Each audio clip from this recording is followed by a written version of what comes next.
Good afternoon, all. Good afternoon, ma'am. Good afternoon, ma'am. Okay, good afternoon. അപ്പോൾ നമ്മള് human resource management last അല്ലെ കുറച്ച് നമ്മൾ അധികം എടുത്തു കഴിഞ്ഞു.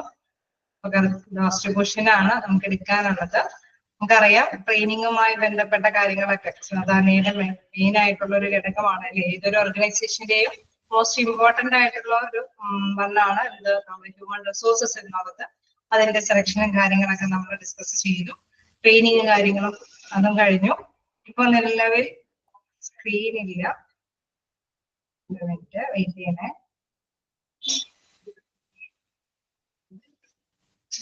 ഓക്കെ ഓക്കെ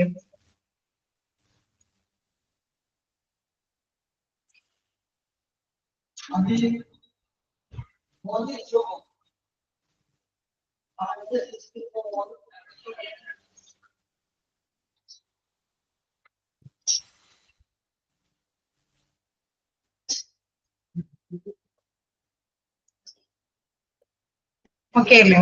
സ്ക്രീൻ വിസിബിൾ അല്ലേ?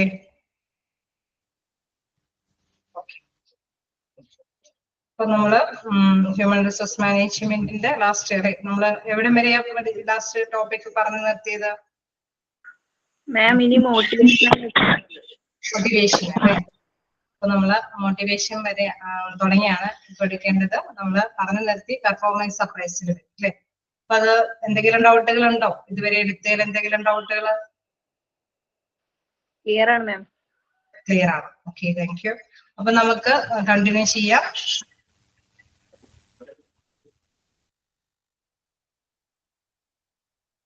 ഓക്കെ, അപ്പൊ നമുക്ക് നെക്സ്റ്റ് ടോപ്പിക് എന്ന് പറയുന്നത് മോട്ടിവേഷൻ.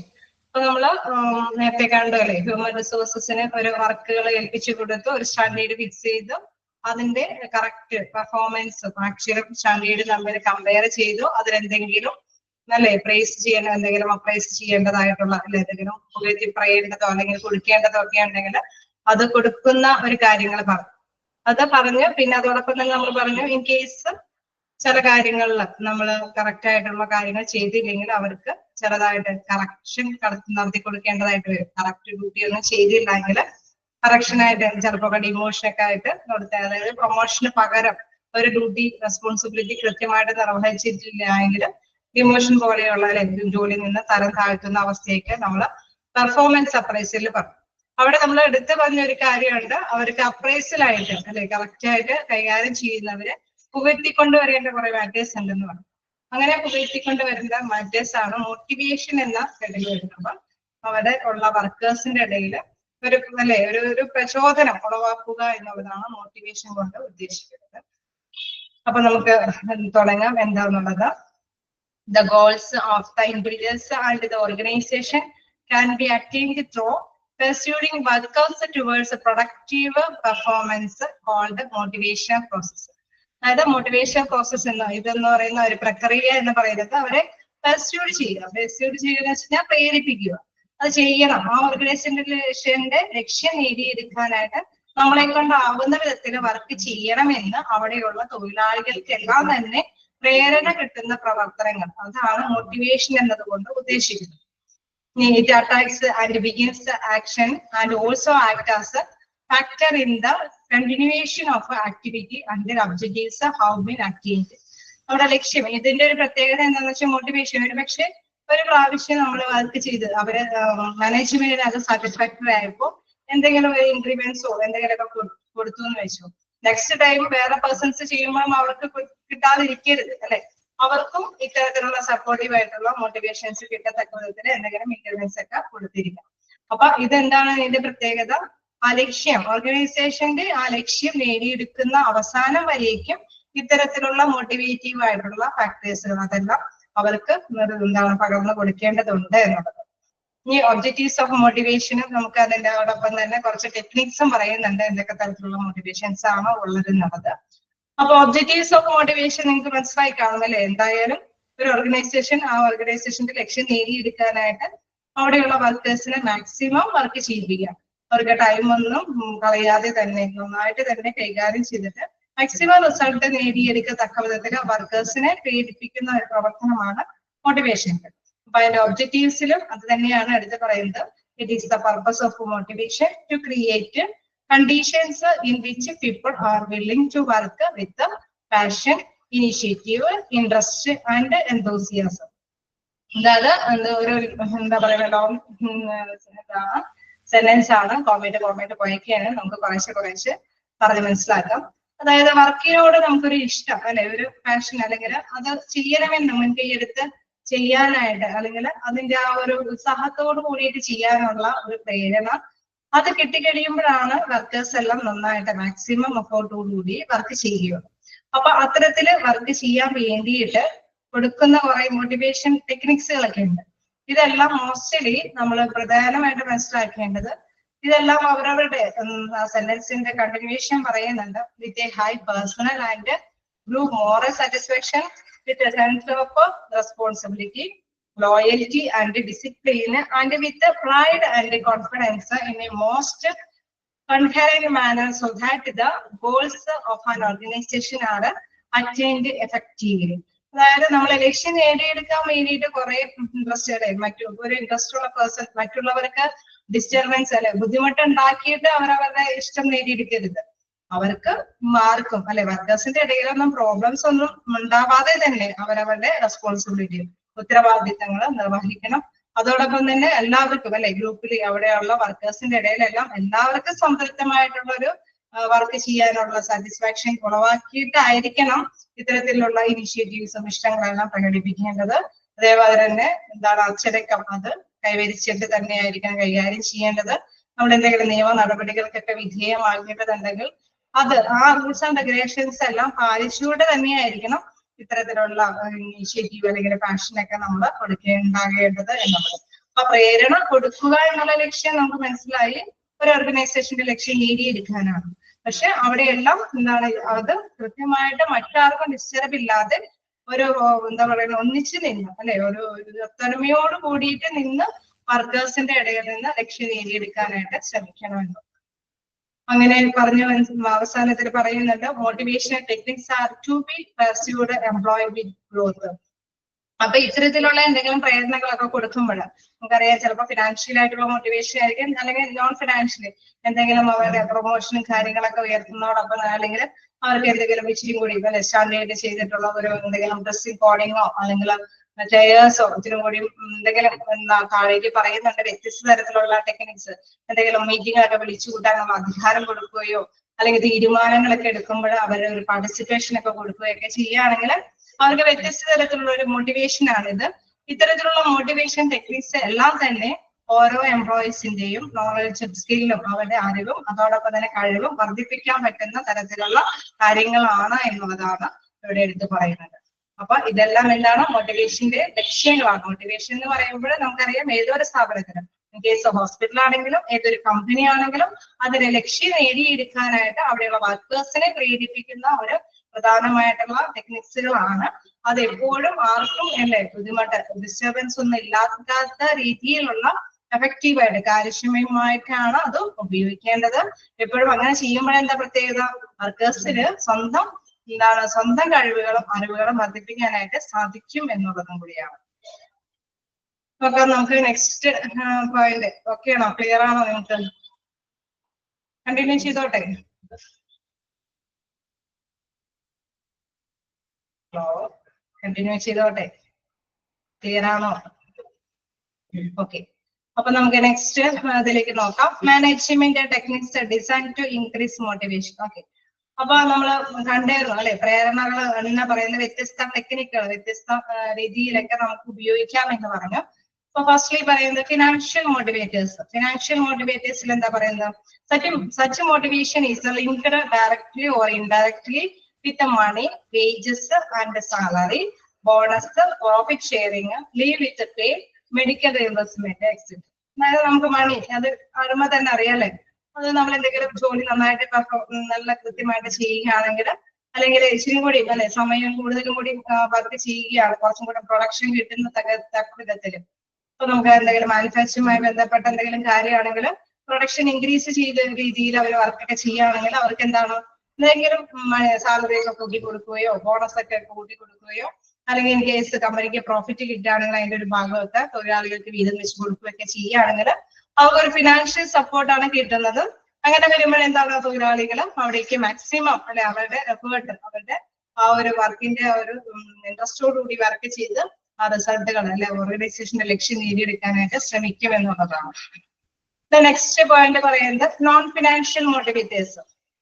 അപ്പൊ നമുക്കറിയാം ഫിനാൻഷ്യലി അല്ല, അതായത് ക്യാഷ് സംബന്ധമായ കാര്യങ്ങളല്ല ഒരു മോട്ടിവേഷൻ ആയിട്ട് കിട്ടുന്നത് മറ്റേതെങ്കിലും തരത്തില്. These motivators are not linked with monetary rewards, അതായത് മണിയുമായി ബന്ധപ്പെട്ട തരത്തിലുള്ള എന്തെങ്കിലും പാരിതോഷികങ്ങളല്ല, മറ്റേതെങ്കിലും തരത്തില്. ഫസ്റ്റ് വൺ പറയുന്നത് അപ്രൈസൽ പ്രൈസ് ആൻഡ് പ്രസ്റ്റീജ്. എന്താണ് അവരുടെ എന്തെങ്കിലും അല്ലെ ഒരു പ്രസ്റ്റീജ് ഇഷ്യൂസ് വരാക എന്ന് പറയുന്നത് നമ്മള് എന്താ പറയുക നല്ല ഡിഗ്നിറ്റി അല്ലെ നല്ല അന്തസ്ത് നിറഞ്ഞ ഒരു ജോലി അല്ലെങ്കിൽ ഫുൾ ടെക് അല്ലെ ഹൈടെക് ആയിട്ടുള്ള കാര്യങ്ങളൊക്കെ കിട്ടുകയാണെങ്കിൽ അവർക്ക് എന്താണ് ആ ഒരു ജോലി സ്ഥാപനത്തിൽ പോയി വർക്ക് ചെയ്ത് അല്ലെ നല്ല കമ്പനിയില് നല്ല പൊസിഷനിലാണ് ജോലി എന്ന് പറയുമ്പോൾ എല്ലാവരുടെയും സമൂഹത്തിൽ ഒരു അംഗീകാരം കിട്ടുകയാണ്. അപ്പൊ ആ രീതിയിൽ അവർക്ക് ഇച്ചിരി കൂടി നല്ലൊരു പൊസിഷനൊക്കെ വാഗ്ദാനം ചെയ്യുക, അല്ലെങ്കിൽ എന്തെങ്കിലും പ്രസ്റ്റീജ് കിട്ടത്തക്ക വിധത്തിലുള്ള കാര്യങ്ങളെല്ലാം അവർക്ക് ചെയ്തു കൊടുക്കുക. ചിലപ്പോൾ ആണെങ്കിൽ എന്താണ് എന്തെങ്കിലും എംപ്ലോയ്മെന്റ്സുകളൊക്കെ പ്രൊവൈഡ് അല്ലെ അവരുടെ ഇത് കോട്ടുമേലെ എന്തെങ്കിലും പ്രത്യേകമായിട്ട് എംപ്ലോയ്മെന്റ്സ് ഒക്കെ കൊടുക്കുക. അങ്ങനെയൊക്കെ വരുമ്പോൾ എന്താണ് അവരുടെ സമൂഹത്തിൽ ഒരു അംഗീകാരം കിട്ടുക അല്ലെ. നമുക്കറിയാം ഡോക്ടേഴ്സ് അവരെ കാണുമ്പോൾ തന്നെ തിരിച്ചറിയാം അവർക്ക് ഒരു അംഗീകാരമാണ് അവരുടെ കോട്ടുകളെല്ലാം എന്ന് പറഞ്ഞ മാതിരി തന്നെ ഇപ്പോ ഓരോ ജോലി കയറ്റം കിട്ടുമ്പോഴും നല്ല സാറ്റിസ്ഫൈഡ് ആയിട്ടുള്ള പേഴ്സൺസ് ഒക്കെ വർക്കേഴ്സ് ആണെങ്കിൽ അവർക്ക് അത്തരത്തിലുള്ള എന്തെങ്കിലും പ്രസ്റ്റീജ് ഉയർത്തുന്ന വിധത്തിലുള്ള കാര്യങ്ങൾ ചെയ്തു കൊടുക്കുക. സ്റ്റാറ്റസ് ആൻഡ് പ്രൈഡ് ഈ പറഞ്ഞ പോയിന്റ് തന്നെയാണ് റിപ്പീറ്റ് ചെയ്യുന്നത്. A management often satisfies these needs by establishing status symbols and distinctions in its organization by supplying costly furniture, carpets or floor, pictures on the wall, a personal assistance, etc. നമ്മൾക്ക് അറിയാം ചില വ്യക്തികൾ അല്ലെ അവര് ചിലപ്പോൾ ഒരു പക്ഷെ ഒരേ സാലറി ഒക്കെ ആയിരിക്കും, പക്ഷെ ഇച്ചിരി കൂടി ഒരു ഹൈ പൊസിഷൻ ആണ് എന്ന് എത്തിയിരിക്കാൻ വേണ്ടിയിട്ട് ഒരു നല്ല ചെയറൊക്കെ പ്രൊവൈഡ് ചെയ്യുക, അതല്ലെങ്കിൽ എന്താണ് വ്യത്യസ്ത അവർക്ക് അതിനോടൊപ്പം തന്നെ ഒരു ടേബിളും ഒരു എന്താ പറയുക ഇലക്ട്രോണിക്സ് ആയിട്ട് ഒരു കമ്പ്യൂട്ടറും ഒക്കെ കൊടുത്ത് അങ്ങനെയൊക്കെ വരുമ്പോഴുള്ള എന്താണ് അവർക്ക് ഇച്ചിരി കൂടി ഒരു അംഗീകാരം കിട്ടുകയാണ്. അതേമാതിരി തന്നെ കാർപ്പറ്റ്സ് ആൻഡ് ഫ്ലോർ, ഇപ്പൊ നമുക്കറിയാം ചില റെഡ് കാർപ്പറ്റ് വിരിച്ച പൊസിഷനിലേക്ക് താഴേക്കിടയിലുള്ള ജോലിക്കാരാണെങ്കിൽ അതിനേക്കാളും താഴ്ന്ന നിലവിലുള്ള കളേഴ്സ് ഉള്ള കാർപ്പറ്റ്സ് ഒക്കെ ആയിരിക്കും അവർക്ക്, അല്ലെങ്കിൽ ഇച്ചിരി കൂടി ഫ്ലോർ ഇച്ചിരി കൂടി താഴ്ത്തി കെട്ടിയിട്ടുള്ള ലെവലിലൊക്കെ ആയിരിക്കും അവർ വർക്ക് ചെയ്യുന്നത്. അപ്പൊ അങ്ങനെ ഇപ്പൊ മുകളിലുള്ളവർക്ക് പ്രാധാന്യം, അപ്പൊ ഓരോ താഴെയിടയിലുള്ള ജോലികളും അവരുടെ വർക്കേഴ്സ് അല്ലെങ്കിൽ പ്രൊഡക്ഷനൊക്കെ ഇൻക്രീസ് ചെയ്ത് ഓരോ മുകളിലേക്കും സ്റ്റെപ്പ് ബൈ സ്റ്റെപ്പ് ആയിട്ട് അവർക്ക് മുകളിലേക്ക് ഉയർന്ന എന്നുള്ള ഒരു ടെൻഡൻസി എന്താണ് ജീവനക്കാരുടെ ഇടയിൽ തന്നെയുള്ള ഭാഗം. അപ്പൊ അവർ അതിനു വേണ്ടി പരിശ്രമിക്കുകയും ചെയ്യും. Case pictures on the wall, ഇപ്പൊ നമുക്കറിയാമല്ലോ ഡോക്ടേഴ്സിനൊക്കെ വിസിറ്റ് ചെയ്യാനൊക്കെ പോകുമ്പോൾ ഒരു പിക്ചേഴ്സ് ഒക്കെ അവരുടെ ഡോക്ടറിനെ കുറിച്ചിട്ടുള്ള കുറച്ച് കാര്യങ്ങളും അതിന്റെ കുറച്ച് കാര്യങ്ങളൊക്കെ കാണിച്ചിട്ടുണ്ടാവും. അപ്പൊ നമുക്കറിയാം അവർക്ക് വേണ്ടിയിട്ട് അവരുടെ ആ ഒരു പൊസിഷൻ ഉയർത്തി കാട്ടാൻ വേണ്ടിയിട്ടാണ് അതൊക്കെ കാണിക്കുന്നത്. അതൊക്കെ പിച്ചും കൂടിയും എന്താണ് ഒരു അംഗീകാരം കൊടുക്കുകയാണ് ചെയ്യുന്നത്. അപ്പൊ അവര് ആത്മാർത്ഥമായിട്ട് വർക്ക് ചെയ്യാനായിട്ട് സാധിക്കും. അതേപോലെ തന്നെ പേഴ്സണൽ അസിസ്റ്റന്റ് കുറച്ചും കൂടി അല്ലെ മാക്സിമം എഫേർട്ട് എടുത്ത് വർക്ക് ചെയ്യുന്നവർക്കൊക്കെ അവരുടെ വർക്ക് ചെയ്യാനായിട്ട് ഒരു അസിസ്റ്റന്റിനൊക്കെ എന്താണ് ഹെൽപ്പിന് വേണ്ടിയിട്ടൊക്കെ കൊടുക്കും. അപ്പൊ പ്രൊഡക്ഷൻ ഇത്രയും കൈകാര്യം ചെയ്യുന്നതാണെങ്കിൽ ആ കമ്പനിയിൽ ഇത്രയും കാര്യങ്ങളൊക്കെ ചെയ്യുന്ന പേഴ്സൺസിനൊക്കെ ഒരു അസിസ്റ്റന്റിനൊക്കെ പ്രൊവൈഡ് ചെയ്യുക എന്ന് പറയുന്നത് അവർക്കൊരു അംഗീകാരം തന്നെയാണ്. Next competition. കോമ്പറ്റീഷനിൽ എന്താ പറയുന്നത്, individuals are not expected to complete with one another if they feel they have chance to win and satisfy their aim. നമുക്കറിയാം ഒരു പേഴ്സൺസ് അല്ലെ അവിടെ ഒരു തൊഴിലാളികൾ പരസ്പരം തമ്മിൽ എന്താണ് അവർക്ക് തർക്കങ്ങളൊന്നും ഉണ്ടാവില്ല. ചില നേരത്തൊക്കെ ചില ഒരു കമ്പനിയുടെ ഉള്ളിൽ വെച്ച് ചിലപ്പോൾ വലിയ പ്രശ്നങ്ങളായിരിക്കും. പുറത്ത് നമുക്കറിയാം ഒരു ഭയങ്കര ക്ലോസ് ഫ്രണ്ട്സ് ആയിരിക്കും. പക്ഷെ കമ്പനിയുടെ ഉള്ളിൽ ചെല്ലുമ്പോൾ നമുക്കറിയാം അവർക്ക് ചില ഇതുകൾ ഉണ്ടല്ലേ, ചില ടാർഗറ്റുകൾ കൈകാര്യം ചെയ്യണമെന്നുണ്ടാവും. അപ്പൊ അതിന് വേണ്ടിയിട്ട് അവരെ മാക്സിമം വർക്ക് ചെയ്യും. അപ്പൊ അതൊക്കെ എന്താ ചെയ്യുന്നത്, അതിനൊരു കോമ്പറ്റീഷൻ ലെവലിലൊക്കെ വരുമ്പോഴാണ് ഇവര് ആത്മാർത്ഥമായിട്ട് അപ്പൊ നമുക്ക് അവരെക്കാൾ കൂടുതൽ വർക്ക് ചെയ്യും. ഒരു ഗ്രൂപ്പിന്റെ ഒരു ലീഡറൊക്കെ ആയിട്ട് നിൽക്കുകയാണെങ്കിൽ എന്താണ് ചിലപ്പോ ഒരുപക്ഷെ അവര് മറ്റുള്ളവരെക്കാളും കൂടുതൽ പ്രൊഡക്ഷൻ ഇപ്പൊ എ ബ്ലോക്ക് അല്ലെങ്കിൽ ബി ബ്ലോക്ക് എന്നൊക്കെ പറഞ്ഞുകൊണ്ടൊക്കെ താരതമ്യം ചെയ്തുകൊണ്ട് പ്രൊഡക്ഷൻ ലെവലൊക്കെ നോക്കുകയാണെങ്കിൽ ഈ നെക്സ്റ്റ് ടൈമിൽ ഞങ്ങള് എന്താ സി ബ്ലോക്കിനേക്കാൾ കൂടുതൽ കൈകാര്യം ചെയ്യും. അങ്ങനെ ഒരു ടെൻഡൻസി ഒരു കോമ്പറ്റീഷൻ അതിൽ ഉളവാക്കുകയാണ്. അപ്പൊ മാക്സിമം അവരെ ഒരു അപ്രിസിയേറ്റ് ചെയ്യും. എന്തെങ്കിലും അല്ലെ നമുക്കറിയാം ഒരു കൈയടി കുറച്ചും കൂടി പ്രോത്സാഹന സമ്മാനങ്ങളൊക്കെ കൊടുത്തു കഴിയുമ്പോൾ അവരറിയാതെ തന്നെ മോട്ടിവേറ്റ് ചെയ്യുകയാണ്. നെക്സ്റ്റ് ടൈമിൽ നമ്മൾക്ക് അത് വിൻ ചെയ്യണം, അത് നേടിയെടുക്കണം എന്നുള്ളത്. അപ്പൊ പരസ്പരമുള്ള ഒരു കോമ്പറ്റീഷൻ അല്ല, പക്ഷെ മൊത്തത്തില് അല്ലെ ആ ഒരു അംഗീകാരം കിട്ടാൻ വേണ്ടിയിട്ടുള്ള ഒരു മത്സരമാണ് അവിടെ വരുന്നത്, അത്തരത്തിലുള്ള ഒരു പ്രേരണം. നെക്സ്റ്റ് എന്ന് പറയുന്നത് ഡെലിഗേഷൻ ഓഫ് അതോറിറ്റി എന്ന് പറയുമ്പോൾ നമുക്ക് അധികാരങ്ങളുണ്ട് അല്ലെ. ഒരു വലിയ കമ്പനിയൊക്കെ ആകുമ്പോഴോ മേലുദ്യോഗസ്ഥരുണ്ട്, അതിന്റെ താഴെ കുറെ ഉദ്യോഗസ്ഥന്മാരൊക്കെ ഉണ്ട്, കുറെ അധികാരങ്ങളെല്ലാം ചിലർക്ക് പ്രൊവൈഡ് ചെയ്തിട്ടുണ്ടാവും.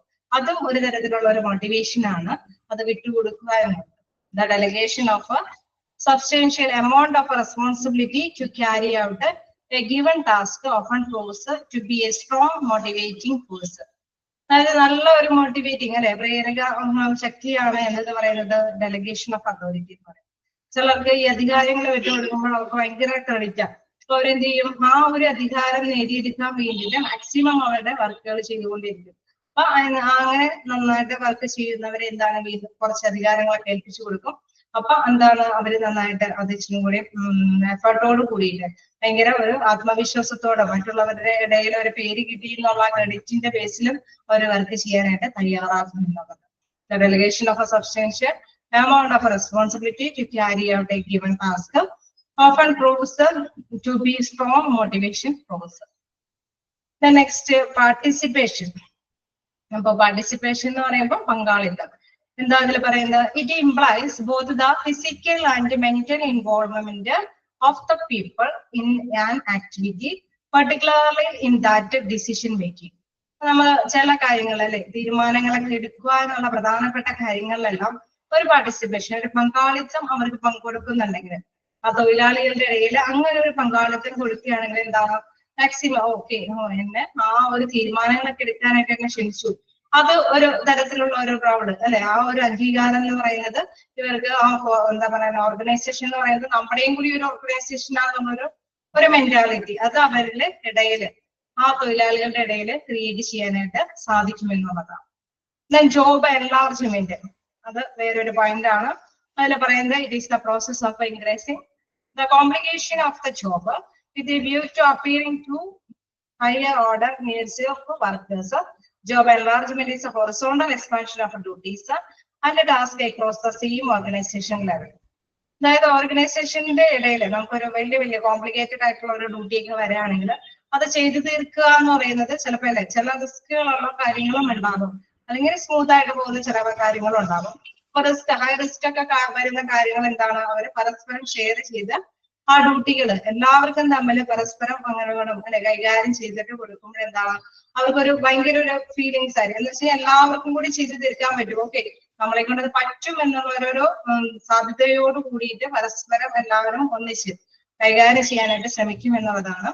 അപ്പൊ ജോബ് എൻലാർജ്മെന്റിന്റെ പറയുന്നത് it is the process increasing the complication of job with a view to appealing to the higher order needs of workers. അവരുടെ ഇടയിൽ നല്ല ഒരു ഫീൽ അല്ലെ നല്ലൊരു കാഴ്ചപ്പാട് ഉണ്ടാക്കി എടുക്കുക എന്നുള്ളതാണ്. Job enlargement is horizontal expansion of duties and task across the same organisation level. ഒരു ഓർഗനൈസേഷന്റെ സെയിം ലെവലിൽ തന്നെ അത് എന്താണ് ആ ഒരു ഡ്യൂട്ടി എന്നുള്ളത് അത് എല്ലാവർത്തേക്കും എക്സ്പാൻഡ് ചെയ്ത് എല്ലാവർത്തേക്കും വികസിപ്പിച്ചു കൊടുത്ത് അവർക്ക് ആ ഡ്യൂട്ടി ചെയ്തെടുക്കുക എന്നുള്ളതാണ് ഇതിൽ ജോബ് എൻലാർജ്മെന്റിൽ പറയുന്നത്. അപ്പൊ അത് പരസ്പരം അല്ലെ ചെയ്യാൻ പറ്റുന്നവർക്ക് പരസ്പരം കൈകാര്യം ചെയ്തത് നേടിയെടുക്കാനായിട്ട് സാധിക്കും. ഇതുമാതിരി തന്നെ ജോബ് റൊട്ടേഷൻ വരുന്നുണ്ട്. ഇതിൽ ജോബ് റൊട്ടേഷനിൽ പറയുന്നത് it indicates shifting of an employee from one job to another so as to reduce monotony and burden. ഒരു ജോലി അത് നമ്മൾ എപ്പോഴും നമ്മൾ തന്നെ ചെയ്തുകൊണ്ടിരിക്കുകയാണെങ്കിൽ അതിലൊരു ബോറടി ഉണ്ടാവും. പക്ഷെ നമുക്കറിയാം കുറച്ചും കൂടി അതില് എക്സ്പീരിയൻസ് ഒക്കെ ആയിരിക്കും, പക്ഷെ അത് തന്നെ റിപ്പീറ്റ് ചെയ്ത് വരുമ്പോൾ അവർക്ക് മടിയൊക്കെ തോന്നാനായിട്ട് സാധ്യതയുണ്ട്. To increase the skill and knowledge of the employee about a related job is the main objectives of job rotation. Job rotation വരുമ്പോൾ നമ്മൾ എന്താണ് നെക്സ്റ്റ് റൊട്ടേഷൻ വരുമ്പോൾ അടുത്തൊരു ജോലിയാണ് വരുന്നത്. അപ്പൊ അത് ചെയ്യാനായിട്ട് വരുമ്പോഴെന്താണ് കുറച്ചും കൂടി സ്കില്ലും കാര്യങ്ങളൊക്കെ അല്ലെ ആ ഓൾറെഡി മാറിയാണ് ഇങ്ങനെ റൊട്ടേറ്റ് ചെയ്ത് ജോലി ചെയ്യാൻ വരുമ്പോൾ നമുക്കറിയാം ചിലതൊക്കെ ചെയ്യാനായിട്ട് കുറച്ചും കൂടി ഒരേ ജോലി ചെയ്ത് ബോറടിക്കുന്ന ഒരവസ്ഥ മാറി നമുക്ക് ഇച്ചിരി കൂടി നോളജ് ഒക്കെ അല്ലെ ഓരോ പേഴ്സണെ സംബന്ധിച്ചും അവരുടെ നോളജും സ്കില്ലൊക്കെ വർദ്ധിപ്പിക്കാനായിട്ട് സാധിക്കുകയും ചെയ്യും. അവർക്ക് ബോറടിയൊന്നും കൂടാതെ നല്ല ഇൻട്രസ്റ്റീവ് ആയിട്ട് ആ ഡ്യൂട്ടി ചെയ്യാനായിട്ട് സാധിക്കുകയും ചെയ്യും. നെക്സ്റ്റ് എന്ന് പറയുന്നത് ജോബ് എൻറിച്ച്മെന്റ്. ജോബ് എൻറിച്ച്മെന്റിൽ പറയുന്നത് എന്താണ്? It is a form of changing or improving a job so that a worker is likely to be more inspired. അതായത് ഇതില് നന്നായിട്ട് അല്ലെ വർക്ക് ചെയ്യാനായിട്ട് പ്രേരിപ്പിക്കുന്ന കുറെ കാര്യങ്ങളാണ് ഇതിൽ വരുന്നത്. കാരണം എന്തുകൊണ്ടാന്ന് വെച്ചാൽ it is A vertical expansion of Rolls, responsibility, authority. അതായത് ഇതിലെ അല്ലെ റോൾസ് അവരുടെ ഓരോരുത്തരുടെയും ഉത്തരവാദിത്തങ്ങളും അധികാരങ്ങളും ഉണ്ട്. നമുക്കറിയാം മേൽത്തട്ട് തുടങ്ങി താഴെ മേലധികാരികൾക്ക് ഉണ്ടാവുന്ന റെസ്പോൺസിബിലിറ്റിയും അധികാരങ്ങളും ഉണ്ടാവില്ല ഏറ്റവും താഴെയുള്ളവർക്ക് ഉണ്ടാവും അല്ലെ. അവർക്ക് വർക്ക് ചെയ്യാനായിട്ട് അല്ലെ മേലധികാരികളായിരിക്കും എപ്പോഴും വർക്ക് ചെയ്യിപ്പിക്കുന്നത്.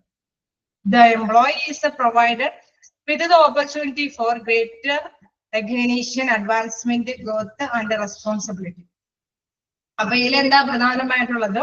എംപ്ലോയിക്ക് നൽകുകയാണ്, എല്ലാവർക്കും തന്നെ അവസരങ്ങൾ കൊടുക്കുകയാണ്. നമ്മളുടെ വർക്ക് ചെയ്യാനായിട്ടുള്ള ഉത്തരവാദിത്തങ്ങളുമായിട്ട്. അപ്പൊ ടോപ്പ് മുതൽ താഴെ തരെയുള്ള ജോലിയുടെ ആ പ്ലാറ്റ്ഫോമിൽ നിന്ന് മാറിയിട്ട് എല്ലാവർക്കും അവരവരുടെ രീതിയിൽ തന്നെ ആ വർക്ക് ലക്ഷ്യം നേടിയെടുക്കാനൊക്കെ ചിലപ്പോൾ നമ്മൾ ചില സ്ഥാപനങ്ങളിലൊക്കെ ചെല്ലുമ്പോൾ കാണാം അല്ലെ മേലധികാരികളാണോ കീഴധികാരികളാണോ നമുക്ക് തിരിച്ചറിയാൻ പറ്റാത്തതായിരിക്കും. ചിലപ്പോൾ കീഴുദ്യോഗസ്ഥരായിരിക്കും മാനേജറിന്റെ പോസ്റ്റിലുള്ള കാര്യങ്ങളൊക്കെ ചെയ്യുന്നത്. മേലധികാരികൾ ചിലപ്പോൾ കീഴുദ്യോഗസ്ഥരുടെ പോസ്റ്റിലുള്ള കാര്യങ്ങളൊക്കെ ചെയ്യുന്നതാണ്. അവിടെ എന്താ പ്രത്യേകത എന്ന് വെച്ച് കഴിഞ്ഞാൽ അവർക്ക് എല്ലാവർക്കും ചെയ്യാനുള്ള ഒരു പെർമിഷൻ കൊടുക്കുകയാണ്. ഇപ്പൊ കീഴുദ്യോഗസ്ഥരെ സംബന്ധിച്ച് എന്താണ് അവർക്കൊരു ഇച്ചിരി കൂടി അല്ലെ അത് ഒരു എന്താണ് ഒത്തിരി കൂടി മോട്ടിവേഷൻ ആണ്, ഒരു പ്രേരണയാണ്. നമ്മൾക്ക് എല്ലാ തരത്തിലുള്ള പവറും കൂടി ഉണ്ട് എന്നുള്ളത്. അപ്പൊ അവര് അധികാരം അത് കൈകാര്യം ചെയ്തിട്ട് നന്നായിട്ട് മാക്സിമം വർക്ക് ചെയ്യാനായിട്ട് ശ്രമിക്കും. ചിലപ്പോഴൊക്കെ ദുരുപയോഗം ചെയ്യാറുണ്ട്. പക്ഷെ നല്ല പോസിറ്റീവ് സെൻസോട് എടുത്തു കഴിഞ്ഞു കഴിഞ്ഞാല് എല്ലാവർക്കും വലിയ അല്ലെ മറ്റുള്ളവരെ പേടിച്ചൊന്നും കാര്യങ്ങൾ ചെയ്ത് സ്ട്രെസ് ഒന്നും ഇല്ലാതെ തന്നെ ഒന്നിച്ചു നിന്ന് വർക്ക് ചെയ്ത് ലക്ഷ്യം നേടിയെടുക്കാനായിട്ട് സാധിക്കും എന്നുള്ളതാണ് ജോബ് എൻറിച്ച്മെന്റില് പറയുന്നത്. അപ്പൊ the goal of job enrichment is not just to make the work more varied but to turn every employee into a manager. എല്ലാ എംപ്ലോയിയും എന്താണ് മാനേജറിന് തുല്യമായിട്ടുള്ള രീതിയിലാണ് അവിടെ വർക്കും കാര്യങ്ങളൊക്കെ ചെയ്യുന്നത്. അപ്പൊ അവരെ ഒന്നിച്ചു നിന്ന് അവരുടെ ലക്ഷ്യം നേടിയെടുക്കാനായിട്ട് ശ്രമിക്കും. നെക്സ്റ്റ് പറയുന്നത് റീഎൻഫോഴ്സ്മെന്റ്. ഇതിൽ എന്താ പറയുന്നത്? Powerful motivation tool is reinforcement. Reinforcement എന്ന് പറയുന്നത് ഒരു ശക്തിയാർജിച്ച ഒരു മോട്ടിവേഷൻ ടൂൾ ആണ് എന്ന് പറയുന്നു. It is based on 2 principles. ഇതിന് 2 പ്രധാന തത്വങ്ങളുണ്ട്. That behaviour which seems to lead to a positive consequence or ബ്രാക്കറ്റിൽ പറയുന്നത് reward tends to be repeated. അതായത് പോസിറ്റീവായിട്ട് അവർക്ക് അല്ലെ അവിടെയുള്ള വർക്കേഴ്സിന്റെ ഇടയിൽ പോസിറ്റീവായിട്ടുള്ള ഒരു ആറ്റിറ്റ്യൂഡ് എപ്പോഴും ഉണ്ടാക്കി കൊടുക്കുക എന്നുള്ളത് ഒരു പ്രിൻസിപ്പിളാണ്.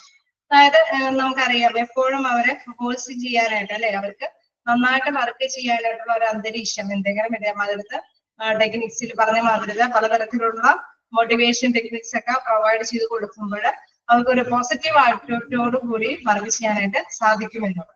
ഇനി അടുത്ത പ്രിൻസിപ്പിൾ പറയുന്നത് by behavior that seems to lead to a negative consequence and not to be repeated. Negative ആയിട്ടുള്ള എന്തെങ്കിലും കോൺസിക്വൻസ് ഉണ്ടെങ്കിൽ അതൊരിക്കലും റിപ്പീറ്റ് ചെയ്യാതിരിക്കുക എന്നുള്ളത്, റിപ്പീറ്റ് ചെയ്യരുത് എന്നുള്ള കാര്യമാണ്. അങ്ങനെ വരുമ്പോഴെന്താ വരുന്നത്? therefore it is possible to influence a people's behavior only by providing the properly scheduled rewards. അപ്പൊ അവരെല്ലാവരും എന്താണ് അല്ല പ്രോപ്പർ ആയിട്ട് അവരുടെ വർക്കുകളെല്ലാം ചെയ്ത് അല്ലെ പോസിറ്റീവ് ആയിട്ടുള്ള റിവാർഡ്സ് വാങ്ങാനായിട്ട് ശ്രമിക്കും എന്നുള്ളതാണ്. നെഗറ്റീവ് ആയിട്ടുള്ള കോൺസിക്വൻസ് ഒഴിവാക്കി പോസിറ്റീവ് ആറ്റിറ്റ്യൂഡ്സ് എപ്പോഴും ക്രിയേറ്റ് ചെയ്യുക എന്നുള്ള പ്രിൻസിപ്പിൾ അത് മോസ്റ്റ് പവർഫുൾ മോട്ടിവേഷൻ ടൂൾ ആണെന്നാണ് പറയുന്നത്. അതിന് പറയുന്നതാണ് റീഎൻഫോഴ്സ്മെന്റ്, ബലപ്പെടുത്തുക അല്ലെ ആ ഒരു ഡ്യൂട്ടിയിൽ അവരെ ബലപ്പെടുത്തി ശക്തി ആർജിച്ച് ചെയ്യാൻ വേണ്ടിയിട്ടുള്ള ഒരു ബലപ്പെടുത്തലാണ് ഇതിൽ പറയുന്നത്. നെക്സ്റ്റ് ലാസ്റ്റ് പോയിന്റ് പറയുന്നത് ക്വാളിറ്റി ഓഫ് വർക്ക് ലൈഫാണ്. ഓക്കെ, അപ്പൊ ക്വാളിറ്റി ഓഫ് വർക്ക് ലൈഫില്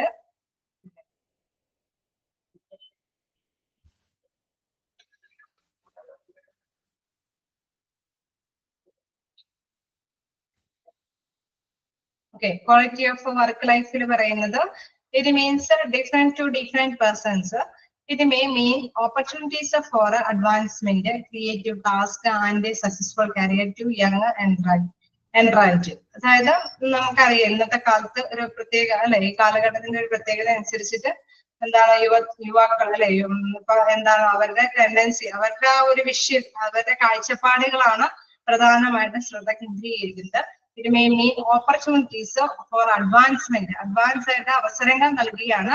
ക്രിയേറ്റീവ് ടാസ്ക്, ഒരു ജോലി, ഒരു ടാസ്ക് എന്ന് പറയുന്നത് ക്രിയാത്മകമായിട്ട് ചെയ്യാനായിട്ടുള്ള ഒരു ഓപ്പർച്യൂണിറ്റി ഇന്നത്തെ കാലത്ത് യുവാക്കളുടെ ജീവനക്കാരുടെ ഇടയിൽ കൊടുക്കുന്ന ഒരു രീതിയാണ് ക്വാളിറ്റി ഓഫ് വർക്ക് ലൈഫിൽ പറയുന്നത്. അതായത് flexible working hours. This system, the employee are free to choose within certain limitation at what time they begin and quit their job each day. അതായത് നമുക്കറിയാം ഇന്ന് അപ്പൊ എല്ലാവർക്കും വർക്ക് ചെയ്യാനുള്ള അവസരങ്ങൾ അവർക്ക് തന്നെ സ്വന്തം തിരഞ്ഞെടുക്കും. ചിലപ്പോൾ ചിലരുടെ കമ്പനികളിലൊക്കെ ആണെങ്കിൽ നൈറ്റ് ഡ്യൂട്ടി അവർ തിരഞ്ഞെടുക്കും, അതല്ലെങ്കിൽ എന്താണ് ഏർലി മോർണിംഗ് ഡ്യൂട്ടി അവർ തിരഞ്ഞെടുക്കും, അതല്ലെങ്കിൽ അവർക്ക് ഇഷ്ടപ്പെട്ട അല്ലെ, ഓരോ തൊഴിലാളികൾക്കും ഇഷ്ടപ്പെട്ട ഡ്യൂട്ടി തിരഞ്ഞെടുത്ത് അവരുടെ ആ ടൈം, അവരുടെ ഫ്രഷ് ടൈമില് മാക്സിമം ക്വാളിറ്റിയോടുകൂടി വർക്ക് പ്രദാനം ചെയ്തു. മാനേജ്മെന്റിനെ സംബന്ധിച്ച് അവർ ഏത് ടൈം തിരഞ്ഞെടുത്താലും പ്രശ്നമില്ല, മാക്സിമം നല്ല ക്വാളിറ്റിയുള്ള വർക്കുകളായിരിക്കണം അവരിൽ നിന്ന് കിട്ടേണ്ടത്. അത് അവരുടെ ടൈം അവർക്ക് ഇഷ്ടമുള്ളത് തിരഞ്ഞെടുക്കാമെന്നുള്ളത്. ഇതിനൊരു ലിമിറ്റേഷനും പറയുന്നുണ്ട്, എപ്പോൾ സ്റ്റാർട്ട് ചെയ്യും എപ്പോൾ എൻഡ് ചെയ്യണം എന്നുള്ളത് വ്യക്തമായിട്ട് അവർക്ക് മാനേജ്മെന്റിന് അറിയാൻ സാധിക്കില്ല. ഓരോരുത്തരുടെ വിഷയം അനുസരിച്ചിട്ടാണ് അവർ ചൂസ് ചെയ്തെടുക്കുന്നത് എന്നുള്ളത്. പക്ഷെ അവരുടെ ലക്ഷ്യം എന്താണെന്ന് വെച്ച് കഴിഞ്ഞാൽ നല്ല ഒരു ക്വാളിറ്റിയുള്ള വർക്ക് കിട്ടും എന്നുള്ള ലക്ഷ്യമാണ് ഈ ഒരു ടെക്നിക്കില് വ്യക്തമാക്കി പറയുന്നത്. ഇൻ കേസ് നമുക്കറിയാലോ, ജീവനക്കാർ ചിലപ്പോൾ വീട്ടിലിരുന്ന് അല്ലെ ഹോം ഡ്യൂട്ടിങ് ചെയ്യുന്നുണ്ടാവും. അപ്പൊ അവർ ചിലപ്പോൾ നല്ല ക്വാളിറ്റിയോടുകൂടി, ചിലർക്കൊക്കെ ക്വാളിറ്റിയോടുകൂടി വർക്ക് കൈകാര്യം ചെയ്യാനായിട്ട് സാധിക്കും. അങ്ങനെ വരുമ്പോഴെന്താണ് അവര് അതിനെ സപ്പോർട്ട് ചെയ്യും, മാനേജ്മെന്റ് അതിനെ സപ്പോർട്ട് ചെയ്യും. അവർക്ക് ഇഷ്ടമുള്ള സമയം അവര് അവരുടെ വർക്ക് വീട്ടിലിരുന്നുകൊണ്ട് ചെയ്യുന്നത്. അത്തരത്തിലുള്ള ഫീൽഡ് വർക്കുകൾ അല്ലെ, വീട്ടിലിരുന്നിട്ട് ചെയ്യാൻ പറ്റുന്ന വർക്കുകളാണെങ്കിൽ അങ്ങനെയൊക്കെയുള്ള ഒരു അവസരങ്ങൾ അവർക്ക് പ്രദാനം ചെയ്യാനായിട്ട് ശ്രമിക്കുക എന്നുള്ളത്. അപ്പൊ ഇത്തരത്തിലുള്ള മോട്ടിവേഷൻസ് ആണ് ഉള്ളത്. ജസ്റ്റ് വായിച്ചു നോക്കുക, എന്തെങ്കിലും ഡൗട്ട് ഉണ്ടെങ്കിൽ ചോദിക്കാം.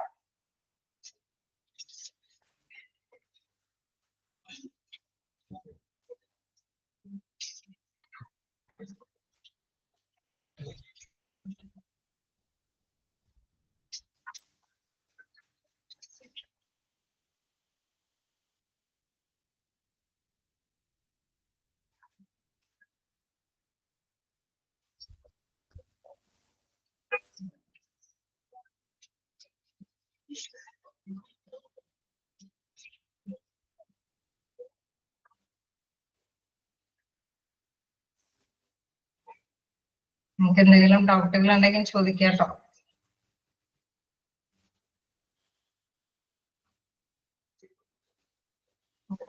കറന്റ്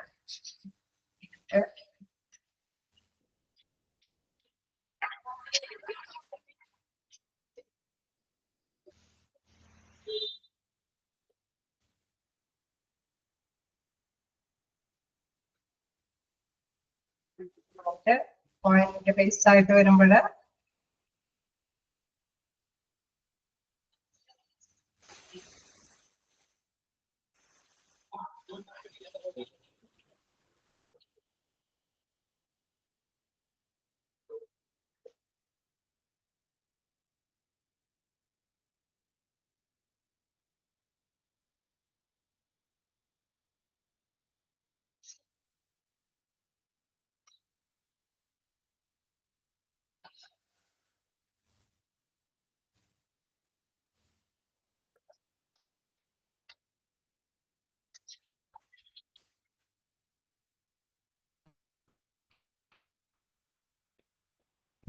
ഇത്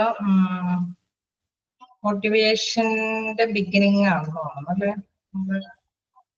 കൺകറന്റ് അല്ലെ ചോദിച്ചത്.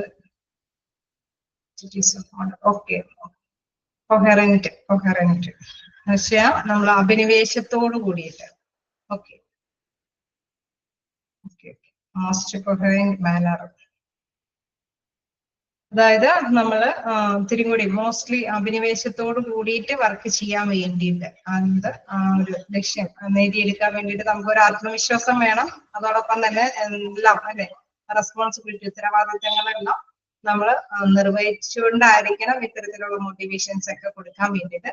ഇത് ഇച്ചിരി കൂടി നല്ല ഇഷ്ടത്തോടു കൂടിയിട്ടും ഇൻട്രസ്റ്റോടു കൂടിയും ചെയ്യാൻ വേണ്ടിയിട്ടുള്ള ഒരു അഭിനിവേശം, അതാണ് ഉദ്ദേശിക്കുന്നത് കൊഹറന്റ്.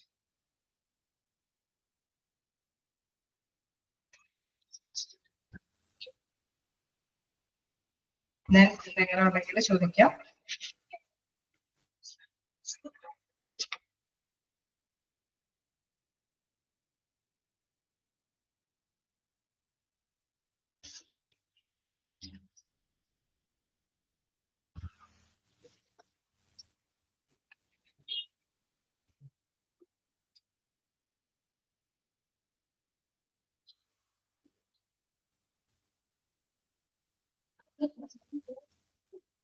എല്ലാത്തിന്റെയും ജസ്റ്റ് ഒന്ന് ഓർത്ത് വെക്കാൻ എന്താണെന്നുള്ളത്.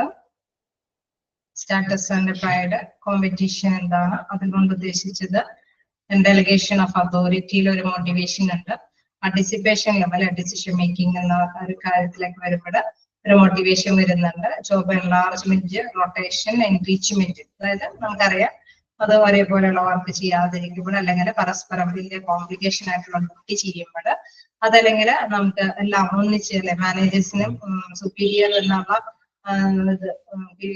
സബോർഡിനേറ്റ് സുപ്പീരിയർ മാനേജേഴ്സ് എന്നുള്ള രീതിയൊന്നും ഇല്ലാതെ എൻറിച്ച്മെന്റ് എന്ന് വെച്ചാൽ എല്ലാവരും ഒന്നിച്ച് തന്നെ ഡ്യൂട്ടി ചെയ്യുന്നത്. Reinforcement, positive attitude, negative attitude, അത് ഒരിക്കലും അങ്ങനെ വരുന്നത് അല്ലെ എപ്പോഴും പോസിറ്റീവ് ആയിട്ടുള്ള കോൺസിക്വൻസ് ആണ് ഉണ്ടായിരിക്കേണ്ടത്. എങ്കിൽ മാത്രമേ നമ്മൾ ആ ലക്ഷ്യം നേടിയെടുക്കാൻ ശ്രമിക്കുകയുള്ളൂ. പിന്നെ ക്വാളിറ്റി ഓഫ് വർക്ക്, അത് ഈ കാലഘട്ടത്തിന്റെ ഇതനുസരിച്ചിട്ട് നമുക്ക് ഏത് ടൈം ആണെങ്കിലും നമുക്ക് തിരഞ്ഞെടുക്കാം എന്നുള്ള കാര്യമാണ് മോട്ടിവേഷന്റെ ടെക്നിക്സിൽ പറഞ്ഞ പ്രധാന കാര്യങ്ങൾ. ഓക്കെ, എന്തെങ്കിലും പ്രവർത്തനം ഉണ്ടെങ്കിൽ ചോദിക്കാം, ഇല്ലെങ്കിൽ ഞാൻ കണ്ടിന്യൂ ചെയ്യാം. നമുക്കൊരു ചെറിയ ടോപ്പിക്കും കൂടെ ഉള്ളൂ. അതോടുകൂടി നമ്മുടെ ഹ്യൂമൻ റിസോഴ്സ് മാനേജ്മെന്റ് തിയറിയാണ് നമുക്ക് നോക്കാം. Employees model. ഓക്കെ, അപ്പൊ നമ്മൾ കണ്ടായിരുന്നു അല്ലെ, കുറച്ച് മോട്ടിവേഷൻ കാര്യങ്ങളെല്ലാം കണ്ടായിരുന്നു. അപ്പൊ ഇനി എടുക്കാനുള്ളത് എന്താണ്, എംപ്ലോയീസിന്റെ ആ ഒരു മനോവീര്യങ്ങൾ അല്ലെ. നമുക്കൊരു ജോലി ചെയ്യണമെങ്കിൽ നമുക്കൊരു കോൺഫിഡൻസ് വേണമെന്ന് പറഞ്ഞത് വളരെ പ്രധാനപ്പെട്ട കാര്യമാണ്. അത് ആ ഒരു ധൈര്യം അല്ലെ, ഒരു ശക്തി അതും കൂടി ഉണ്ടെങ്കിൽ മാത്രമേ നമ്മുടെ ക്വാളിഫിക്കേഷൻ ഒക്കെ പ്രസന്റ് ചെയ്യാൻ സാധിക്കുള്ളൂ. പ്രത്യേകിച്ച് ഹോസ്പിറ്റലിലൊക്കെ ഡ്യൂട്ടികൾ എന്ന് പറയുമ്പോൾ ആ സേവനങ്ങൾ കാഴ്ചവെക്കണമെങ്കിൽ ഓരോന്നിനെയും നമ്മൾ ഫേസ് ടു ഫേസ് ചെയ്യാനായിട്ടുള്ള ഒരു ഇത് ഉണ്ടാവണം അല്ലെ, ഒരു പവർ ഉണ്ടായിരിക്കും. അപ്പൊ നോക്കാം, moral means a feeling of enthusiasm, zeal, confidence in individuals or a group that they will be able to handle the task allotted to them. അതായത് ഇതിന്റെ ഒരു പ്രധാനപ്പെട്ട കാര്യം എന്ന് പറയുന്നത് അല്ലെ, നമുക്കൊരു ഉത്സാഹം ഉണ്ടായിരിക്കണം അല്ലെ, തീക്ഷ്ണത ഉണ്ടായിരിക്കണം, കോൺഫിഡൻസ്, ഒരു ആത്മവിശ്വാസം ഉണ്ടായിരിക്കണം. എവറി ഇൻഡിവിജ്വൽസ്, എല്ലാ ഇൻഡിവിജ്വൽസിനും, ഇൻഡിവിജ്വൽസിന്റെ ഇടയിൽ ഇത്തരത്തിലുള്ള ഒരു ജോലി എന്നുള്ളതിന് ഉത്സാഹത്തോടുകൂടി ചെയ്യാം, തീക്ഷ്ണതയോടുകൂടി ചെയ്യാൻ, ആത്മവിശ്വാസത്തോട് ചെയ്യാനായിട്ടുള്ള ഒരു ഫീലിങ്സ് അത് ഉണ്ടായിരിക്കണം എന്നുള്ളത്. Then a group that they will be able to handle the task allotted to them. In case ഗ്രൂപ്പിനാണെങ്കിലും ഉത്സാഹം ഒന്നാണ് ഉദ്ദേശിക്കുന്നത്, ഉത്സാഹത്തോട്, ഫീലിംഗ് ടു എന്തോസിയാസം, ഉത്സാഹത്തോടുകൂടി ചെയ്യുക, തീക്ഷ്ണതയോടുകൂടി ചെയ്യുക, ദെൻ ആത്മവിശ്വാസത്തോടുകൂടി ചെയ്യുക. സീൽ എന്ന് പറയുമ്പോൾ തീക്ഷ്ണത.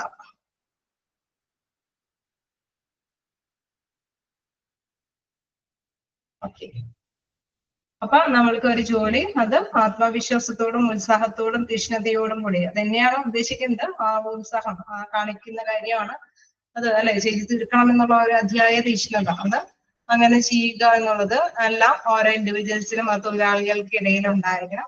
ഗ്രൂപ്പിന്റെ കാര്യത്തിലാണെങ്കിലും അങ്ങനെയല്ലേ, ഗ്രൂപ്പായിട്ട് നമ്മളൊരു ലക്ഷ്യം നേടിയെടുക്കണത് എന്താണ്, എല്ലാവരും ഇത്തരത്തിലുള്ള വ്യക്തികളായിരിക്കണം. അല്ലാതെ ഒന്ന് രണ്ട് പേർക്ക് മാത്രം എന്താണ് ഉത്സാഹം തീക്ഷ്ണതയും ഉണ്ടായി കഴിഞ്ഞ് കഴിഞ്ഞാൽ ലക്ഷ്യം എളുപ്പം നേടിയെടുക്കാനായിട്ട് സാധിക്കുകയില്ല. അപ്പൊ എല്ലാവർക്കും ഗ്രൂപ്പിൽ എല്ലാവർക്കും തന്നെ ഇത് ഹാൻഡിൽ ചെയ്യാനായിട്ട് able to handle the task allotted to them, ഓരോരുത്തർക്കും അലോട്ട് ചെയ്തിരിക്കുന്ന ടാസ്കുകൾ കടമ്പകൾ നിർവഹിക്കാൻ വേണ്ടിയിട്ട് ഓരോരുത്തർക്കും ഉത്സാഹവും തീക്ഷ്ണതയും കോൺഫിഡൻസും ഉണ്ടായിരിക്കണം.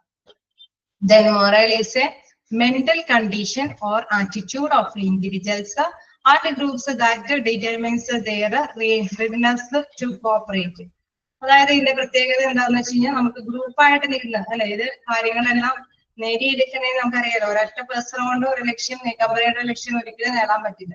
ഏറ്റവും മുകളിലെ മാനേജേഴ്സ് തുടങ്ങി ഏറ്റവും കീഴിലുള്ള സ്റ്റാഫ് ഫീൽഡ് വർക്കേഴ്സ് വരെ നിന്നാൽ മാത്രം ഒന്നിച്ച് നിന്നാൽ മാത്രമേ ലക്ഷ്യം നേടിയെടുക്കാനായിട്ട് സാധിക്കുള്ളൂ. അപ്പൊ ഇൻഡിവിജ്വൽസിനും ഗ്രൂപ്പിനും എല്ലാം തന്നെ മെന്റൽ ഒരു സപ്പോർട്ട്, ഒരു മാനസികമായിട്ടുള്ള ഒരു തയ്യാറെടുപ്പ്, ഒരു ഉത്സാഹം, ഒരു ആത്മവിശ്വാസം ഉണ്ടായിരിക്കണം എന്നുള്ളതും ഒന്നിച്ചു നിന്ന് കോപ്പറേറ്റീവ് ആയിട്ട് ഒന്നിച്ചു നിന്ന് ലക്ഷ്യം നേടിയെടുക്കാൻ ശ്രമിക്കണം എന്നുള്ളത്. Then good morale is evidenced by employee enthusiasm, voluntary conformance with the regulation and orders, and yet readiness to cooperate with the others to accomplish an organization's objectives. അതായത് ഇത്തരത്തിലുള്ള ഒബ്ജക്റ്റീവ്സ്, ഈ ലക്ഷ്യം നേടിയെടുക്കാൻ, ഓർഗനൈസേഷന്റെ ലക്ഷ്യം നേടിയെടുക്കാനായിട്ട് എല്ലാവരും ഒന്നിച്ചു നിന്ന് സന്നദ്ധപ്പെടണം, അല്ലെ? ഇത് തയ്യാറാവണം. അതാണ് റെഡിനെസ് എന്ന് പറയുന്നത്. നമ്മൾ സന്നദ്ധത പ്രകടിപ്പിക്കേണ്ടതുണ്ട്. എല്ലാ മെമ്പേഴ്സും അതിനുള്ള സന്നദ്ധ പ്രകടിപ്പിക്കാൻ വേണ്ടിയിട്ടുള്ള ഒരു ഒരു മൊറാൽ, എല്ലാവരുടെ മനസ്സിൽ ഒരു മനോധൈര്യം ഉണ്ടായിരിക്കണം എന്നുള്ളതാണ് ഇതുകൊണ്ട് പ്രധാനമായിട്ടും ഉദ്ദേശിക്കുന്നത്. അപ്പൊ നല്ല ഒരു മനോധൈര്യമുള്ള പേഴ്സൺസ് ഒക്കെയാണ് ആ ഗ്രൂപ്പിലുള്ള എല്ലാവരും. ചിലര് നമുക്കറിയാല്ലേ, ചില ഗ്രൂപ്പുകാർ വളരെ തളർന്ന ഗ്രൂപ്പുകാരായിരിക്കും. ചില ഗ്രൂപ്പിൽ നോക്കിക്കഴിഞ്ഞാൽ വളരെ ഉത്സാഹത്തോടു കൂടിയിട്ട് എല്ലാവരും തന്നെ നല്ല ആക്റ്റീവായിട്ട് പ്രവർത്തിക്കുന്നതായിരിക്കും. അപ്പൊ എല്ലാവർക്കും സഹകരിച്ച് പോകണമെങ്കിൽ എല്ലാവരും തന്നെ എന്താണ് സ്വമേധയാ, വോളണ്ടറി അവര് സ്വമേധയാ തന്നെ അവരവരുടെ ഡ്യൂട്ടി നിർവഹിക്കാനായിട്ട് ശ്രമിക്കണം എന്നുള്ളതാണ്. Then employee grievance. അതിലെ എംപ്ലോയി ഗ്രീവ്നെസിന്റെ അടുത്ത പോയിന്റ് എന്ന് പറയുന്നത് പരാതികളാണ്. എംപ്ലോയിയുടെ, തൊഴിലാളികളുടെ പരാതികളാണ്. അപ്പോ എന്തൊക്കെ തരത്തിലുള്ള പരാതികൾ ഉണ്ടാകും? ഫസ്റ്റ് വൺ പറയുന്നത് a complaint that effect one or more workers constitute a grievance. അതായത് ചിലപ്പോൾ 1-2 പേഴ്സൺസ് അവിടെയുള്ള വർക്കേഴ്സിന് ഇടയിലെ കുറച്ച് പേഴ്സൺസിന് മാത്രം ചിലപ്പോൾ പരാതികൾ ഉണ്ടാവാം. അല്ലെങ്കിൽ നെക്സ്റ്റ് വൺ പറയുന്നത് a complaint becomes a grievance when is a discontent which is mostly associated with work is brought to the notice of the management. അതായത് ചിലപ്പോ അല്ലെ അവരെ ഏൽപ്പിച്ചിരിക്കുന്ന വർക്ക്, അത് ചിലപ്പോൾ എല്ലാവർക്കും തന്നെ ആ വർക്കിനെ കുറിച്ചിട്ടുള്ള കാര്യങ്ങൾ, അത് എന്തെങ്കിലും പ്രോബ്ലംസ്, എന്തെങ്കിലും മാറ്റേഴ്സ് ഉണ്ടാവും.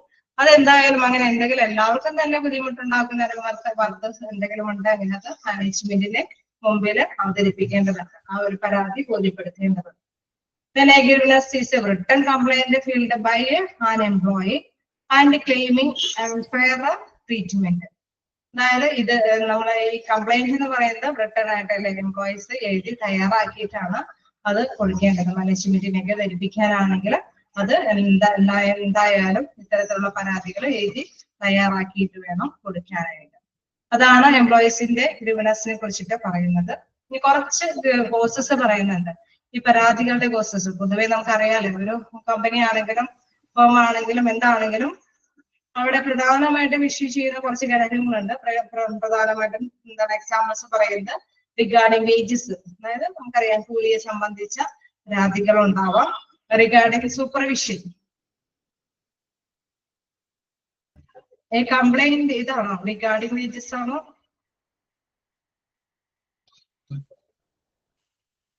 ഫസ്റ്റ് ഇതിന്റെ പോയിന്റ് ആണ്.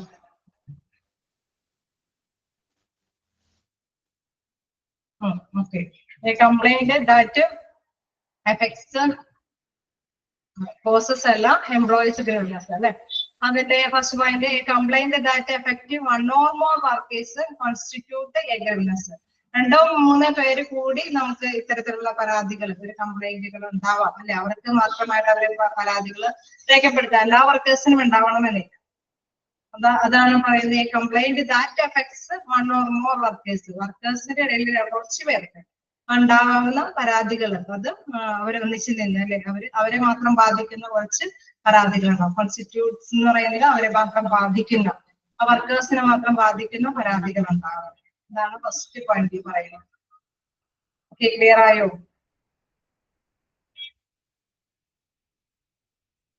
ഇതാണ് കോസസ് ഓഫ് ഗ്രീവ്നെസ് ആണ് നമ്മൾ നെക്സ്റ്റ് പറഞ്ഞത്. അതായത് നമ്മൾ നേരത്തെ പറഞ്ഞത് തന്നെ കുറച്ച് പരാതികൾ എന്ന് പറയുന്നത് അല്ലെ മോസ്റ്റ്ലി നമുക്ക് അറിയാവുന്ന കുറച്ച് പരാതികളുണ്ട്. റിഗാർഡിംഗ് വേജസിനെ പറ്റിയുള്ള പരാതികൾ ഉണ്ടാവും, കൂലിയെ സംബന്ധിച്ച്. ദെൻ റിഗാർഡിംഗ് സൂപ്പർവിഷൻ എന്ന് പറഞ്ഞാൽ മേലാധികാരികൾ അല്ലെ, ചില മേലാധികാരികൾ അടിമകളെ പോലെ പണിയെടുപ്പിക്കുന്നവരൊക്കെ ഉണ്ടാവും. അപ്പൊ അത്തരത്തിലുള്ള പരാതികൾ ധാരാളം ഉണ്ടാവാം. ദെൻ റിഗാർഡിംഗ് ഇൻഡിവിജ്വൽ അഡ്വാൻസ്മെന്റ്, അതായത് വ്യക്തിപരമായിട്ട് അല്ലെ വ്യക്തിപരമായിട്ടുള്ള പുരോഗതിയെ കുറിച്ച് ചിലർക്ക് ചില കോമ്പൻസേഷൻസും ചില പുരോഗതി പ്രൊമോഷൻ കാര്യങ്ങളൊക്കെ കിട്ടിയിട്ടുണ്ടാവും. അതുമായി ബന്ധപ്പെട്ട എന്തെങ്കിലും പരാതികൾ ഉണ്ടാവാം. പിന്നെ ജനറൽ വർക്കിംഗ് കണ്ടീഷൻ, അതായത് എല്ലാവർക്കും ഒരുപോലെയുള്ള വർക്കിംഗ് കണ്ടീഷൻ ഒന്നും ആയിരിക്കണമെന്നില്ല, അല്ലെങ്കിൽ പൊതുവെ ഫെസിലിറ്റീസ് എന്തെങ്കിലും അല്ലെ സൗകര്യക്കുറവുകളൊക്കെ ഉണ്ടെങ്കിൽ അത്തരത്തിലുള്ള പരാതികൾ ഉണ്ടാവാം. കളക്റ്റീവ് ബാർഗെയിനിങ്, അതായത് നമ്മൾ എന്തെങ്കിലും വിലപേശി കൂട്ടായ വിലപേശലൊക്കെ നടത്തിയിട്ട് ചില കാര്യങ്ങളൊക്കെ നേടിയെടുക്കേണ്ടതൊക്കെ ആയിട്ട് ചിലപ്പോൾ ഓവർ ടൈം ഒക്കെ ചെയ്യുമ്പോൾ കൂലി അധികം കൂട്ടിത്തരാനോ അല്ലെങ്കിൽ സമയമോ അല്ലെങ്കിൽ ഷിഫ്റ്റും കാര്യങ്ങളൊക്കെ വരുമ്പോൾ അത് ബാർഗെയിൻ ചെയ്തെടുക്കണം അല്ലെ, വിലപേശി നമുക്ക് നേടിയെടുക്കേണ്ടതായിട്ടുള്ള ചില പരാതി കാര്യങ്ങളൊക്കെ ഉണ്ടാവും. redressal machinery workers effectively satisfactorily resolve most of the dispute between labor and management. പൊതുവെ നമുക്കറിയാം ഈ ഡിസ്പ്യൂട്ടുകളെല്ലാം ഈ തർക്കങ്ങളെല്ലാം സോൾവ് ചെയ്യേണ്ടതുണ്ട്. അത് സോൾവ് ചെയ്യുന്നത് സാറ്റിസ്ഫാക്ഷൻ ആയിട്ടല്ല അല്ലെ, സംതൃപ്തിയോട് കൂടിയിട്ട് വർക്കേഴ്സിന്റെ ഇടയിൽ എന്താണ് പരാതി പരിഹാര മാർഗം എന്നുള്ള രീതിയിൽ തന്നെ അത് കാര്യക്ഷമമായിട്ട് തന്നെ അതിന് തീരുമാനം ഉണ്ടാക്കേണ്ടതുണ്ട് എന്നുള്ളത്. റിഡ്രസൽ മെഷീൻ എന്ന് വെച്ചാൽ പരാതി പരിഹാര വകുപ്പ് എന്നൊക്കെ പറയുന്ന മാതിരി ആ രീതിയിൽ തന്നെ കമ്പനികളിലെല്ലാം അത് എഫക്റ്റീവായിട്ട് വർക്കുകളെല്ലാം എഫക്റ്റീവായിട്ട് നടക്കണമെങ്കിൽ പരാതി പരിഹാര മാർഗം കണ്ടെത്തേണ്ടതുണ്ട്. ഇറ്റ് സാറ്റിസ്ഫാക്ടറിലി റിസോൾവ്, അത് തൃപ്തിപരമായ രീതിയിൽ സോൾവ് ചെയ്ത് കഴിഞ്ഞു കഴിഞ്ഞാൽ അത് സാധാരണയായിട്ട് ഈ തർക്കങ്ങൾ റിസോൾവ് ചെയ്യുന്നത് ആരാണ്? മാനേജ്മെന്റും ലേബറും അല്ലെ. നമുക്കറിയാം ലേബർ യൂണിയനും ഒക്കെ വന്നിട്ട് അവര് മാനേജ്മെന്റും തമ്മിലാണ് പരസ്പരം പറഞ്ഞു തീർക്കൊക്കെ തർക്കങ്ങൾ ഡിസ്പ്യൂട്ടുകളെല്ലാം പറഞ്ഞു ഒതുക്കി തീർക്കുന്നത് അല്ലെ. അപ്പൊ അത് ആണ് ഇവിടെ ലാസ്റ്റ് പോയിന്റ് ആയിട്ട് പറയുന്നത്. എന്തെങ്കിലും ഡൗട്ടുകൾ എന്തെങ്കിലും ചോദിക്കാം.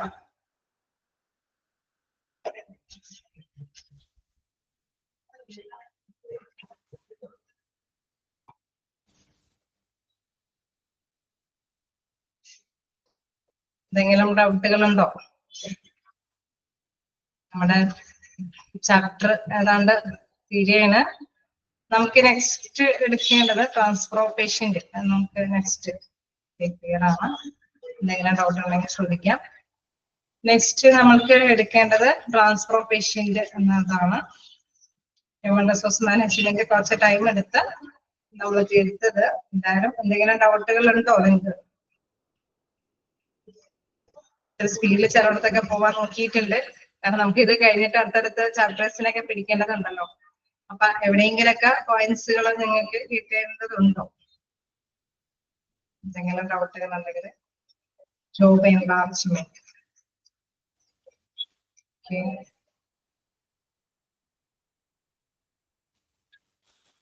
ജോബ് എൻലാർജ്മെന്റ് നമുക്കൊന്നുകൂടി പറയാം. അതായത് ഇറ്റ് ഈസ് ദ പ്രോസസ്, ഇതൊരു പ്രവർത്തനമാണ് of increasing the complication of the job. നമുക്കൊരു കോംപ്ലിക്കേഷൻ ആയിട്ടുള്ള ഒരു ജോബ് തരുമ്പോൾ അതിന്റെ ഒരു പ്രവർത്തനമാണ് ഇതിൽ വരുന്നത്. വർദ്ധിച്ചു വരുന്ന ഒരു കോംപ്ലിക്കേഷൻ മാറ്റേഴ്സ് ആണെങ്കിൽ അതുമായി ബന്ധപ്പെട്ട ഒരു പ്രവർത്തനം, അത് പ്രേരണ കൊടുക്കുന്ന ഒരു കാര്യമാണിത്. അപ്പൊ അതിലെന്താ പറയുന്നത്? With a view to appealing to higher order needs of workers. അപ്പൊ അതിനെന്താണ് കുറച്ചും കൂടി അല്ലെ ഓർഡേഴ്സുകളെല്ലാം എല്ലാവർക്കും കൊടുക്കേണ്ടതുണ്ട്. കോംപ്ലിക്കേഷൻ ആയിട്ടുള്ള കാര്യം വരുമ്പോൾ എന്താണ് അത് എല്ലാം കൂടി ഒന്നിച്ച് സബോർഡിനേറ്റ് കൊണ്ട് ചെയ്ത് തീർപ്പിക്കാനായിട്ട് പാടുള്ളതല്ല. അതിനെന്താണ് കുറച്ചും കൂടി ഓർഡറുകളും ഭേദഗതിയൊക്കെ ചെയ്ത് വരുത്തേണ്ടതുണ്ട്. അവർക്ക് കുറച്ചും കൂടി കാര്യങ്ങളൊക്കെ പറഞ്ഞ് മനസ്സിലാക്കിയോ അല്ലെങ്കിൽ അവരുടെ കൂട്ടത്തിലിരുന്ന് സുപ്പീരിയേഴ്സോ അല്ലെങ്കിൽ എന്താണ് മേലധികാരികളെല്ലാം അവർക്ക് ചെയ്യേണ്ടതുണ്ട്. അപ്പൊ ജോബ് എൻലാർജ്മെന്റിൽ പറയുന്നത് ഇത്തരത്തിലുള്ള horizontal expansions of duties and task across same organisation level. അപ്പൊ അതെന്ത് ചെയ്യും? ഇങ്ങനെ സബോർഡിനേറ്റ് കൊണ്ട് മാത്രം ചെയ്യിപ്പിക്കാതെ അവർക്ക് അവിടെയുള്ള കുറച്ച് മേലാധികാരികൾക്കും കൂടി ഈ വർക്കിനെ ആ ഡ്യൂട്ടീസിനെ എക്സ്പാൻഡ് ചെയ്ത് അല്ലെ അവർക്കൊക്കെ കുറച്ചൊക്കെ വിധിച്ചു കൊടുത്ത് അവരൊക്കെ ഒന്നിച്ച് നിന്ന് ആ വർക്ക് ചെയ്യാനായിട്ട് ശ്രമിക്കുന്ന ഒരു പ്രേരണ. അപ്പൊ അങ്ങനെ വരുമ്പോൾ എന്താണ് ഇവർക്ക് വലിയ ടെൻഷനൊന്നും ഉണ്ടാവില്ല. സബോർഡിനേറ്റിന് അത് വർക്ക് ചെയ്യാനായിട്ട് വലിയ ടെൻഷൻ ഉണ്ടാവും. അപ്പൊ ഇതിന് പ്രധാനമായിട്ട് പറയുന്നുണ്ട് കോംപ്ലിക്കേഷൻ ആയിട്ടുള്ള ഡ്യൂട്ടികൾ, അല്ലാതെ സബോർഡിനേറ്റിനെ കൊണ്ട് ചെയ്യിപ്പിക്കുന്ന ഡ്യൂട്ടികൾ അവർ അങ്ങനെ തന്നെ ചെയ്തു പോകും. എന്തെങ്കിലും ഇങ്ങനത്തെ മാറ്റേഴ്സ് വരുമ്പോഴെന്താണ് ഇത്തരത്തിലുള്ള ഒരു എക്സ്പാൻഷൻ അവർക്കും കൂടി ചെയ്യാനുള്ള ഒരു അധികാരങ്ങൾ കൊടുക്കും. അങ്ങനെ വരുമ്പോൾ അവരും കൂടി ഷെയർ ചെയ്തിട്ട് ആ ഡ്യൂട്ടി കൈകാര്യം ചെയ്യും. ഓക്കെ ക്ലിയർ ആയോ? എന്താന്നുള്ളത് എൻലാർജ്മെന്റില് നമ്മൾ ഇങ്ങനെ ഒരു പോയിന്റ്സ് വരുമ്പോൾ ഇച്ചിരി ടഫ് ഉണ്ട് തോന്നും. എൻലാർജ്മെന്റ് എന്താണ്, എൻറിച്ച്മെന്റ് എന്താണ്? എൻറിച്ച്മെന്റിൽ നമ്മൾ അങ്ങനെയല്ല, മേലധികാരികളും കീഴുദ്യോഗസ്ഥരും എല്ലാവരും ഒന്നിച്ച് ഒറ്റയ്ക്കല്ലായിട്ട് ചില കീഴുദ്യോഗസ്ഥരുടെ കുട്ടികളൊക്കെ അവരങ്ങനെ ചെയ്തില്ലേ ചില കമ്പനികളിൽ ചില സ്ഥാപനങ്ങളിൽ അങ്ങനെയാണ്. പിന്നെ അതല്ല, കോംപ്ലിക്കേറ്റഡ് ആയിട്ടുള്ള ഒരു മാറ്റർ വന്നപ്പോഴാണ് അവിടെ ഒരു ഇത് കൈകാര്യം ചെയ്യാനായിട്ട് അല്ലെ അവരെ കൊണ്ട് ഒറ്റയ്ക്ക് ചെയ്യിപ്പിക്കാതെ അവരുടെയും കൂടി സപ്പോർട്ട് കൊടുക്കാനായിട്ട് തീരുമാനിക്കും.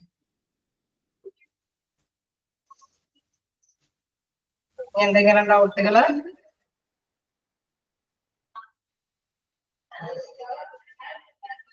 ഇല്ല. അപ്പൊ നമുക്ക് ട്രാൻസ്പോർട്ടേഷന്റെ നമുക്ക് നെക്സ്റ്റ് ക്ലാസ്സിൽ എടുക്കാം. ഓക്കെ, അപ്പൊ നമുക്ക് എന്തായാലും അടുത്തത് നമുക്ക് പുതിയ ചാപ്റ്റർ നെക്സ്റ്റ് ക്ലാസ്സിൽ തുടങ്ങാം. Okay, thank you.